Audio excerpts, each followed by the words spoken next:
But first tonight at 6, Lordstown Motors getting rolling. That means more jobs and now more proposed changes to state law. The company said today it's ramping up work on its all-electric pickup and will triple the current workforce by September. While the first sales will be to corporate buyers, the company wants to eventually sell directly to you. News 5's John Kosick has been following Lordstown Motors since its inception. And John, that's going to take some legal changes.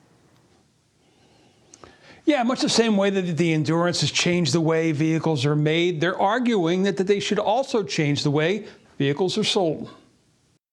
8 months after the Lordstown Endurance made its debut last June, with former Vice President Mike Pence riding shotgun, the first 57 prototypes to be used for safety testing are now in production inside the Trumbull County plant. I think we're up to about 500 employees, and we're heading for 1,500 employees by the time we get to production in September. And they got their work cut out for them. The first 100,000 vehicles are already pre-ordered by big companies for fleet vehicles. But Lordstown would like to one day be able to sell directly to you, which under Ohio law they currently can't. You see, as it stands, consumers for the most part buy vehicles from traditional auto dealers and not manufacturers. Lordstown wants an exception for this reason. Those traditional dealers make most of their money on service, parts, warranty work. Well, the Endurance doesn't have an engine. It's powered by motors in each of its 4 wheels, so there's not a lot to service. With the Endurance, you have a vehicle that has the fewest moving parts of any vehicle ever made. Fewer moving parts than even a Model T.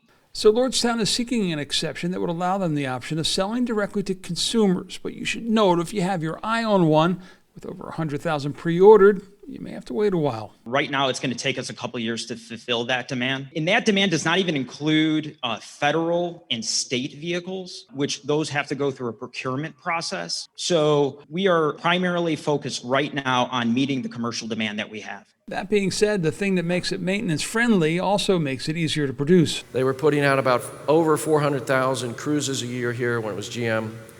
We think we can put out about 600,000 of our vehicles because they're much simpler to assemble. And Burns has said if demand takes them up to that level, we will be looking at a workforce of around 5,000 employees at the plant. And remember, when you're dealing with plants like these, every job in the plant supports 7 to 8 jobs outside.